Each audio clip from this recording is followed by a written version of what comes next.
सभागार में उपस्थित सभी इस धरती को स्वर्ग बनाने वाले साथियों को सादर प्रणाम। दोस्तों, शिक्षा मेरा एक पैशन था। जैसे कि अभी उमेश जी ने और रण सिंह जी ने बताया, मेरे स्कूल की वेबसाइट स्टार्ट होती है कि जब शिक्षा नहीं थी तो पूरा गांव एक परिवार था। जब शिक्षा आई तो 4-5 आदमियों का समूह एक परिवार बन गया, और जब हायर लेवल एजुकेशन आई तो सिंगल आदमी का बेडरूम बन गया। जब शिक्षा नहीं थी तो चारों तरफ जानवर देखे जा सकते थे। जब शिक्षा आई तो चिड़िया घर में देखने लगे, और जब हायर एजुकेशन आएगी तो मुझे लगता है प्रेजेंटेशन में दिखेगी। क्या हुआ कि शिक्षा में इस मॉडर्न एजुकेशन ने, जिसके पीछे हम पूरी ताकत से लगे रहे, इसने क्या बताया कि शरीर जो है वो स्वयं है, सामान जो है वो सम्मान है, और सुविधा जो है वो सुख है। ये तीनों चीज परिवर्तनशील थी। शरीर का बदलना तय था, सामान का कंपनियां, मैन्युफैक्चरिंग कंपनियां बड़ी मेहनत करती हैं। जब आप एक कार लाते हैं और आप बताते हैं सबसे बड़ी कार मेरे पास है, तो कंपनी एक कार पे नहीं रुकती, वो दूसरी कार भी ले आती है। तब दूसरे आदमी से कंपटीशन हो जाता है। फिर सुविधा को सुख मान लेते हैं, और ये सुविधाएं लगातार चेंज होती रहती हैं। हमने एजुकेशन में पाया कि पूरी मॉडर्न एजुकेशन ने, जो उमेश भाई ने और रण सिंह जी ने बताया, कि पूरी मॉडर्न एजुकेशन सिर्फ या तो एम्प्लॉय पैदा करने हैं, और या बड़ी कॉन्फ्रेंसेज में मैं जाता हूं तो वहां सुनता हूं कि leader should be created in classes. तो मैं उनसे पूछता हूं, then where I will create the peoples.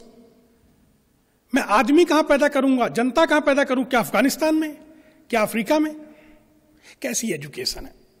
दोस्तों, एजुकेशन क्या है? It is a combination of 3 items. 1, transformation of information from guruji to chela ji, from books to chela ji, और एनी इंटरनेट और smart classes to chela ji. 1 job. Second one, storage of information by the practicing, by the memorizing, by other way. And the third one, representation of information by the name of examination. If these 3 works are education, society, nation, individual want the best result, then why don't use the pen drive? Because pen drive is the best solution. It can take transfer easily, it can store properly, it can represent whatever you want. I don't know.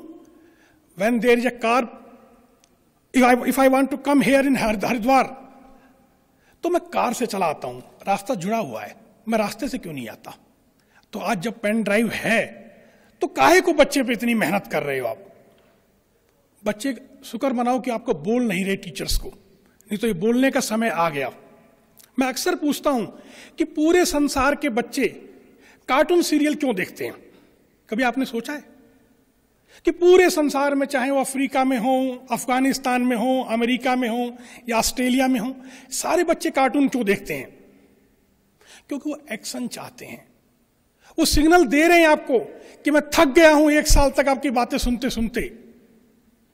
मैंने education को देखा कि ये Henry Ford की assembly line है। ये Henry Ford की assembly line है। पहली में बच्चा आता है, 2 क्वालिफाइड टीचर एनटीटी जेबीटी आते हैं, सिलेबस ट्रांसफर करते हैं बिना बच्चे को देखे। हर 2 महीने बाद हिला के देखते हैं टेस्ट के नाम से कि कितना समझ आया। और दोस्तों, 33% to 99% का क्राइटेरिया है। भगवान जाने कौन सा ज्ञान 33 और 99 होता है। ज्ञान या तो होता है या नहीं होता है।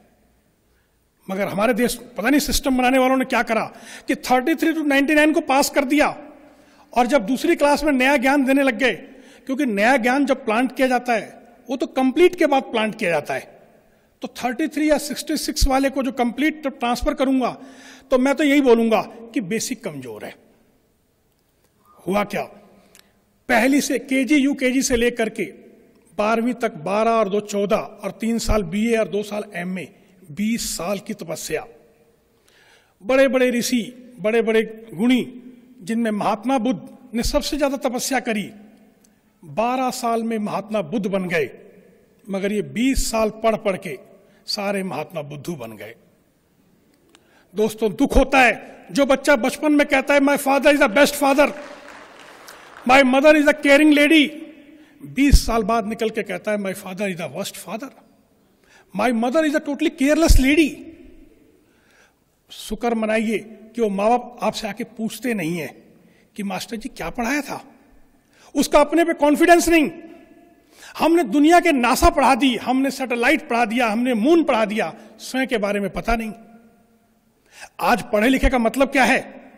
मैं एक छोटा सा, कई बार एक चुटकुला याद आता है कि एक बच्चा बैलगाड़ी के पास से गुजर रहा था, तो उसने उस बैल से पूछा कि तुम्हारे गले में ये घंटी क्यों बंधी है? उसने कहा जब मैं चलता हूं तो कोचवान को पता लग जाता मैं चल रहा हूं। तो बोले खड़े होकर क्यों नहीं बजाते रहते ताकि कोचवान बेवकूफ बन जाए? वो कहता मैं स्कूल नहीं गया ना, इसलिए ऐसा कर नहीं कर पाता। स्कूलों ने सिर्फ चलहाक बनाए, आप लोगों के हिसाब से तरकवान बनाए, और भी कुछ वर्ड आप जोड़ सकते हो, पता नहीं क्या क्या बनाए, मगर इंसान कभी नहीं बनाए। मैं तो कहता हूं धन्य वो मौलवी जिसने कसाब तो बना दिया 6 महीने में, हम एक इंसान नहीं बना पाते अब तक ले। मैं इतने सर्टिफिकेट मेरे पास, इतनी बिल्डिंगें, इतनी इंफ्रास्ट्रक्चर, 24 घंटे सालों साल हम इस चीज की बातें करते रहते हैं कि बिल्डिंग कैसे होगी, टीचर की ट्रेनिंग कैसे होगी, टूल क्या लाएंगे, ये क्या लाएंगे, वो क्या लाएंगे, बनाएंगे क्या? बोले ये मालूम नहीं। अरे दोस्तों, बच्चा तो एक ऐसा इंसान, एक ऐसी प्राणी है जिसको एक सेंटेंस पर आप चेंज कर सकते हैं। मैं अक्सर बोलता हूं कि सबके पास एक पॉइंट है जो उसको गुदगुदी करता है। सबके पास एक पॉइंट है। मैं जब छोटा था तो मैं स्कूल गया तो मैंने सोचा मेरा पॉइंट मास्टर जी को पता होगा। मास्टर जी सिर में कहीं पॉइंट ढूंढ रहे थे। जब मैं सेकेंडरी स्कूल गया तो मास्टर जी कहीं और पॉइंट ढूंढने लगे, क्योंकि वो तो सेंट्रली ट्रेंड थे। जब मैं बीए करने गया तो वो कहीं और ही ढूंढते रह गए। मेरा पूरा जीवन पार हो गया। मेरे को बाद में पता लगा मेरा पॉइंट यहां है। दोस्तों, हर एक में पॉइंट है। जितने काबिल लोग हुए उनको यकीन हो गया था कि इन स्कूल वालों को तो पॉइंट पता नहीं चलेगा, वो स्कूल छोड़ के निकल पड़े बाहर कहीं। मैं कहता हूं, जैसे कि उमेश भाई ने बताया कि बहुत सालों तक ये दौर चलता रहा कि करके समझो, करके समझो, करके समझो। अब ये वक्त आ गया है कि समझ के कर लो यार। काहे को 1000 बार या 10,000 बार एक्सपेरिमेंट करते हो? क्योंकि भारतीय दर्शन ये कहता है कि ज्ञान है, हमें अनवेल करना है। यूरोपियन दर्शन ये कहता है ज्ञान है नहीं, सत्य को हमने डिस्कवर करना है। उनके हिसाब से वास्को डी गामा इंडिया ढूंढता है। तो मैं कई बार सोचता हूं इससे पहले हम थे नहीं क्या? हम तो उससे पहले भी थे। ये वास्को डी गामा ने रास्ता ढूंढा होगा, इंडिया नहीं ढूंढा होगा भाई। इंडिया उससे पहले भी था, इंडिया उसके बाद भी रहेगा, और इंडिया तो पता नहीं कब तक का सत्य है। मेरे दोस्तों, लोगों ने मुझसे कहा, क्योंकि समय कम है, मैं आपको बताना चाहूंगा कि किस तरह मैंने अपने स्कूल को डिजाइन किया। बहन ने मुझसे कहा कि लिमिटेड रिसोर्सेज से कैसे एक एग्जाम्पलरी स्कूल बनाया जा सकता है। तो उन्होंने मुझे वर्ड भेजा अंडर प्रिविलेज। तो मैं डाउट में पड़ गया कि अंडर प्रिविलेज मैं हूं या वो एसी वाला है, क्योंकि प्रिविलेज में तो वो रहता है, तो अंडर प्रिविलेज वो हुआ। हमारा बच्चा तो रिसोर्सेज से फुल होता है। मेरे को बिल्डिंग नहीं चाहिए थी, मेरे को बच्चे की पोटेंशियल चाहिए थी। और मेरा बच्चा ज्यादा भूखा था, एक भूखे को ज्यादा रोटी चाहिए थी। जो मैंने सोचा कि हाईली आया था, वो तो शायद अपना बचपन पूरा करने आया था मेरे पास। जब मैंने अपना दौर शुरू किया एजुकेशन का, मैंने बच्चों की सेल्फ अवेकनिंग पे काम किया। जो विवेकानंद जी ने कहा, अरविंदो जी ने कहा, मैंने उस पर काम शुरू किया। मगर बहुत सारी दुविधा थी कि सेल्फ अवेकन बोलूं किसको? चलहाक को, बहुत तर्कवान को, किसको बोलूं? समझ आया कि वो भागीदारी करे, जिम्मेदारी और ईमानदारी से निकले क्या समझदारी। समझदारी क्या हो? गति का गंतव्य मालूम हो। जब मुझे यह समझ आया तो मैंने केजी, यूकेजी और पहले किताबें हटाई। मेरा स्कूल सीबीएसई एफिलेटेड है। पहले मैंने केजी, यूकेजी से किताबें हटाई और पेरेंट्स को कहा कि आइए पहले इसको वैल्यू सिखाते हैं, क्योंकि समाज में कम डॉक्टर हुए तब भी गुजारा होगा, कम पायलट हुए तब भी गुजारा होगा, मगर एक भी अगर इंसान में कमी रह गई तो गुजारा मुश्किल हो जाएगा। हमने पहले वैल्यू से स्टार्ट किया होमवर्क में बच्चे से पूछा कि बेटे घर पे पता करके आओ कि आपके घर में ऑक्सीजन कौन बनाता है। बच्चा घर पहुंचा। छोटे बच्चे, जैसे रण सिंह जी ने कहा था, अनुकरण अनुसरण के बहुत फॉलोअर होते हैं, आज्ञा पालन पे बड़ा ध्यान रखते हैं, एज का गैप हो नहीं पाता। हमने उससे कहा पूछ के आना बेटे घर पे ऑक्सीजन कौन बनाता है। उसने मम्मी से पूछा ऑक्सीजन कौन बनाता है मम्मी। अगर मम्मी पढ़ी लिखी थी तो आंसर तुरंत दे दिया, और नहीं तो कहा शाम को पापा से पूछेंगे। शाम को पापा आए, उन्होंने कहा बेटे ऑक्सीजन तो नहीं बनाते, हम तो रुपया बनाते हैं। उसको समझ आ गया। अगले दिन हमने पूछा पूछ के आना बेटे पानी कौन बनाता है। बच्चे को समझ आ गया कि पानी भी पापा नहीं बनाते, सिर्फ पैसा बनाते हैं। हमने पूछा कि पेट्रोल की कीमत कितने रुपए बेटे पता करके आओ। बच्चे ने पता करके आए 73 रुपए। हमने कहा पेट्रोल की कीमत कितनी है। बोले 73 रुपए। हमने कहा नहीं बेटे, कई लाख साल बाद दबे हुए वनस्पति की अगर कीमत 73 रुपए है तो तुम्हारे 100-150 साल जीने की कीमत कितनी होगी। पेट्रोल की कीमत 73 रुपए नहीं है, ह्यूमन लेबर की कीमत 73 रुपए है, जिसको आप ऊपर और नीचे प्रॉफिट में कर लेते हैं। इस तरह हमने सब्जेक्टों को ट्रांसफर करना शुरू किया। हमने ये सोचा कि बच्चे में विश्वास पैदा करो, बच्चे में कॉन्फिडेंस पैदा करो। लोगों ने कहा कि आपका स्कूल होना चाहिए 1 और 10 का रेशो। हमने कहा ये तो बड़ी अच्छी बात है। हमने 1 और 1 के रेशो के बारे में सोचा, जिसको आप लोगों ने पीयर्स लर्निंग बोला। मगर हमने कहा 1 और 1 के रेशो में दूसरे की मान्यता ट्रांसफर होगी, तो हमने नया फार्मूला निकाला 10 और 1 का रेशो, क्योंकि 10 बच्चे 1 बच्चे को पढ़ाते हैं और ग्रुप कभी कमजोर नहीं होता। मेरे स्कूल में हम लोगों ने इसको क्या करा कि हेनरी फोर्ड के असेंबली लाइन को हटा करके गाइडेड डिस्कवरी एक सिस्टम डिजाइन किया। Means where the knowledge will be discovered by the child under guidance of teacher ji. The first post of the teacher is to facilitate a child to discover the knowledge, और the highest post is partner in the possibility of a child. आप किसी बच्चे को कह दो कि मैं तेरे जो कुछ तू बनना चाहता है, जो सार्वभौम एक्सेप्टेंस है, उसके लिए मैं तेरा पार्टनर बनना चाहता हूं, कौन सा बच्चा आपका सम्मान नहीं करेगा।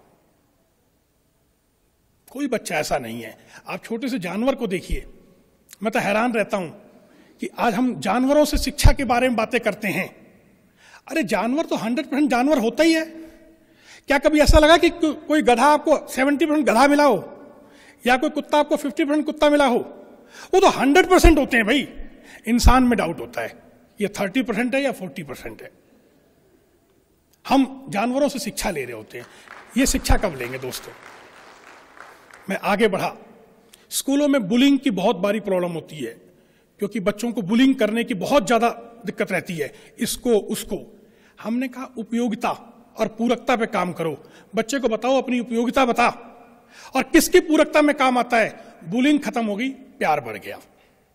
हमने बच्चों को कहा कि बेटे भगवान ने कभी भी 2 प्रिंट नहीं बनाए एक चीज के, सिंगल प्रिंट बनाया है। हमारे स्कूल में एक शीशा लगा हुआ है, जिस भी बच्चे को कुछ लगता है कि मैं काफी कुछ कर गया, हम शीशे के आगे खड़ा कर देते हैं, वहां लिखा होता है योर कंपटीटर। हम कहते हैं बेटे इसको हरा के दिखा, हम तेरी जीत मान लेंगे। अपने को हरा देता तो दुनिया जीत मान लेगी। तो स्कूल में इस तरह डिजाइन हुआ। दोस्तों इस तरह की बहुत सारी चीजें हमने डिजाइन करी। मैंने सिलेबस को कम किया। जब सिलेबस की जांच करी तो यह पाया कि पूरा 10वीं तक का सिलेबस मात्र 2 साल का है। ये आपको कह रहा हूं 2 साल का, अंदर तो मैंने 1 साल का ही किया है। क्योंकि फ्रैक्शन का सवाल समझने के लिए क्या करा है वर्तमान सिलेबस ने, 3rd में इंट्रोडक्शन, 5th में एडिशन, 7th में मल्टीप्लाई और 8th में डिवाइड दिया। क्या धोखा दे रहे हो? उसकी बुद्धि कम है क्या? उसकी बुद्धि कम नहीं है। मैंने केजी यूकेजी में बीएससी किताब लगाई।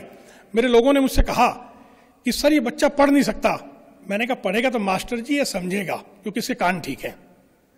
बच्चे समझते हैं, और सच बताऊं जादू हो रहा है। और ये सब आप और हम सब कर सकते हैं, क्योंकि एजुकेशन ही वो चीज है जिससे दुनिया और इस सब चीज को स्वर्ग बनाया जा सकता है। मैं तो अपने जंग में लगा हुआ हूं, और जिस भी साथी को अगर देखना हो, क्योंकि हमारे यहां पर एजुकेटेड, मैं आपको छोटी सी बात बता दूं, अगर आप एजुकेटेड हैं तो पर्पज क्या है, पहचान क्या है, हमारे यहां पर तय है कि एजुकेटेड हैं तो पहले हेल्दी होंगे, संबंधों में तृप्ति, व्यवस्था में भागीदारी, ये पॉइंट तय है। समृद्धि होगी। 4 चीज, अगर आप शिक्षित हैं तो 4 गुण होने चाहिए। स्वस्थ होना चाहिए, समृद्ध होना चाहिए, संबंधों में तृप्ति और व्यवस्था में भागीदारी। यही तो पर्पस था। एजुकेशन का पर्पस था क्या? स्वयं को जानना, संबंधों को जानना और व्यवस्था में अपनी भागीदारी निश्चित करना। और था क्या, भगवान जाने कहां उलझा दिया, और इतना उलझाया कि पहले तो गुलाम व्यक्तिगत होते थे, बाद में समूह बना, समाज बना। आज पूरा देश गुलाम बनने की दौड़ में लग पड़ा है और एक नौकर दूसरे नौकर से नौकरी मांग रहा है और इसमें गौरवान्वित महसूस कर रहा है। साथियों से बात तो बहुत थी मगर समय नहीं है, आपको लंच जाना है और मौका मिला तो मैं आपको स्कूल के लिए इनवाइट करता हूं कि आप देखिए हमारे यहाँ हर बच्चा, मेरे स्कूल में 6 इंटरनेशनल लैंग्वेज चलती हैं। पहली का बच्चा मेरे स्कूल में इंग्लिश की किताब नहीं है, इंग्लिश का पीरियड नहीं है, इंग्लिश का टीचर नहीं है और 100% बच्चा इंग्लिश बोलता है। वहां पर फर्स्ट क्लास के बच्चे शानदार जैपनीज बोलते हैं और ये सब बिना टीचर के मैंने सिद्ध करके दिखाया है। इसको देखने के लिए मैं आपको इनवाइट करता हूं, कभी आइए। पहले वैल्यूज पे तैयार कराइए किसी बच्चे को, उसके बाद जो भी मॉडर्न शिक्षा नौकरी की आप देना चाहते हैं दे दीजिए, कोई ज्यादा फर्क पड़ने वाला नहीं है। धन्यवाद, नमस्कार।